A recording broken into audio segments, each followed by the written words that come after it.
Hi there, how are you? My name's Catherine Nolan. Some of you I've met, some of you I've spoken to on the phone, some of you I've had email or conversations with you. There are others where we are complete strangers. That will no longer be the case by the middle of the first week of July. We'll be spending quite a lot of time together. So, I am the facilitator, course coordinator for Asian management issues. And that's basically called, amongst us, our study tour to Vietnam. For most of us, it's a study tour to Vietnam. It's an outward bound study tour, and most students are based in Melbourne, although I believe there are a couple of online, so OUA students who may in fact be based in completely different places. And then we have a couple of students who are enrolled in RMIT Vietnam already, and so it's an inward bound study tour for you. Um, so let me start by introducing myself. Let's get the nasty stuff out of the way. I'm a lawyer. I have pretty close to 30 years experience with a practicing certificate. I spend most of my time in M&A or technology transactions. I started off in very large law firms. I spent a couple of years working in an investment bank where I was doing a lot of work in Asia, but particularly in China. And then more recently, I've spent time as general counsel in technology companies, ASX listed technology companies. I'm the founder of a technology company that listed, well, in fact, I'm involved in the founding of two that have listed, but one that listed quite recently. And I teach both law and business subjects in the Graduate School of Business and Law.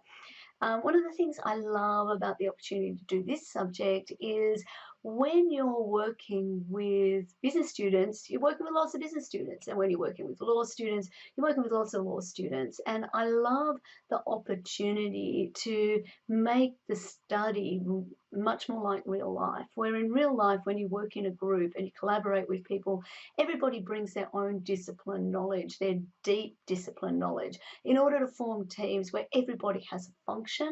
We really can't afford to have any free carries, and all of us learn a little bit more from the others and their deep expertise. So, because I had worked a lot in Asia and because I was really interested in bringing business and law students together, I was asked to do this course last year. This will be the second time that I'm teaching it. And we came up with a pretty innovative way of doing things, and I'm really excited to be able to run this course again. And I'm really excited to be working with such a keen and diverse group of students. Last time we were mainly MBAs, JDs, and Masters of International Business. This time we've got HR students, we've got logistics students, we've got professional accounting students, as well as our MBAs, MIBs, and JD students. So the key concept of this course is really to replicate how foreign investors might invest or make or buy decisions when they're thinking about looking at an investment in an Asian country.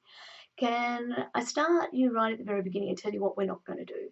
If you walk away from this course thinking that you know everything there is to know about management issues for foreign investors in Vietnam, then I will have failed my job entirely, or you haven't been paying attention.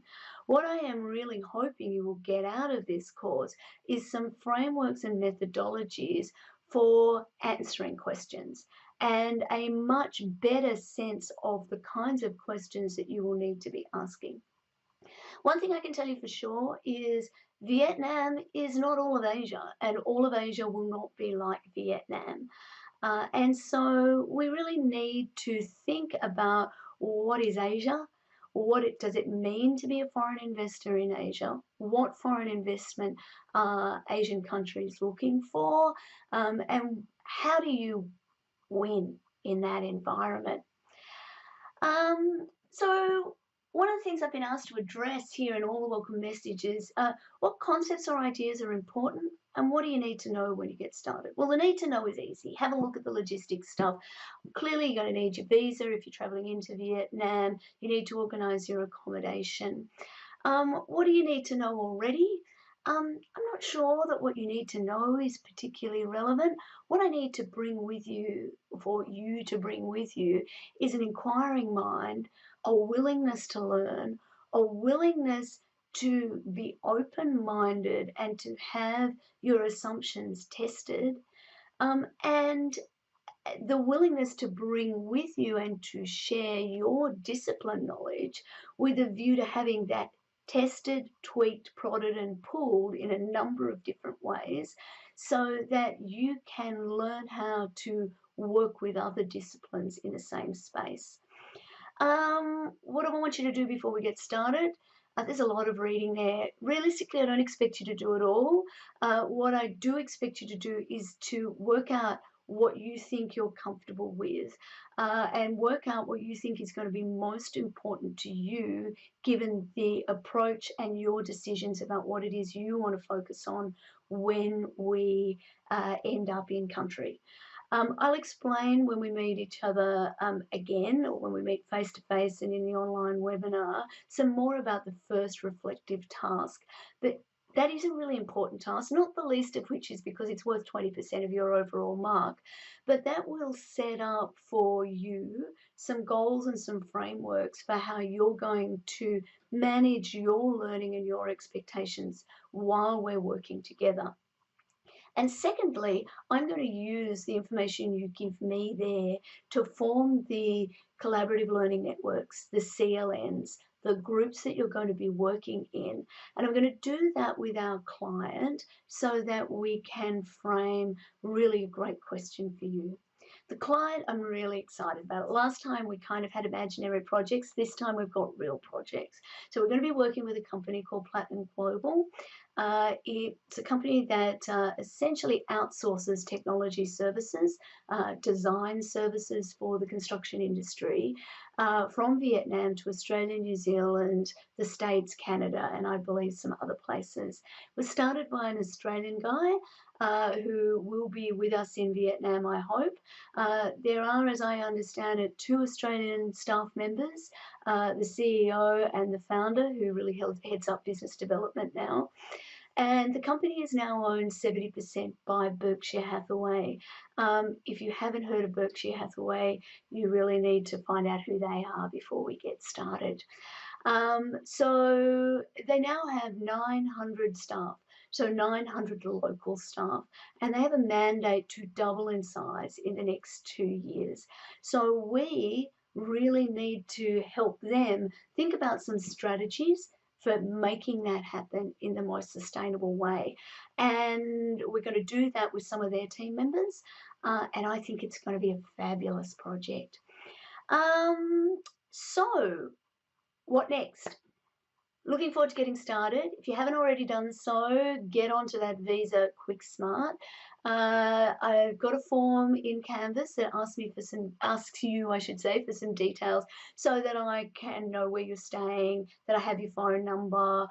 Also, if you have any medical or other issues that I should know about, I can pack my first aid kit appropriately. I also want you to sign up to the WhatsApp group. Data SIM cards are really easy to get in Vietnam, and my experience has been that being able to keep in touch using WhatsApp is really important. We're not going to be doing a lot of classroom work. In fact, the first day we will be at RMIT Vietnam, but I don't really expect us to go back there again. The plan is effectively that we are going to be meeting with real people doing real business over the course of the study. So we'll be meeting with, for example, Austrade and learning from them directly how they support Australian investments in Vietnam. We'll be meeting with a number of entrepreneurs who are way earlier in the journey than our client, but who have foreigners who've gone to Vietnam, to Ho Chi Minh, and set up their own businesses doing different things. We'll meet with the Australian Chamber of Commerce in Vietnam and get a bigger picture idea of how they support foreign investment and stories that they've heard, things that they've seen. We'll meet with lawyers and accountants involved in setting up new business operations in Vietnam and understanding the kind of issues that they come across from a regulatory and taxation matter, so that we can think about structure and making sure that the business solutions that we offer are sustainable and realistic. There's no good making a ton of money in a country if you can't actually repatriate some of that back to your shareholders after all. And we'll also get the opportunity to visit some really big companies that have been that are further along again in the journey than our client is. So in particular, we'll have a site visit with BlueScope Steel, which used to be a subsidiary of BHP, is now a listed entity in its own right, and has been operating in Vietnam for 20 years, no longer has any expat staff involved on a regular basis. So it's going to be a busy time. It's going to be an exciting time. Make sure you match fit. Make sure that you've taken your vitamins. Make sure that you've got a great attitude, and we will have a fabulous time. Can't wait to meet you and see you in person. Cheers.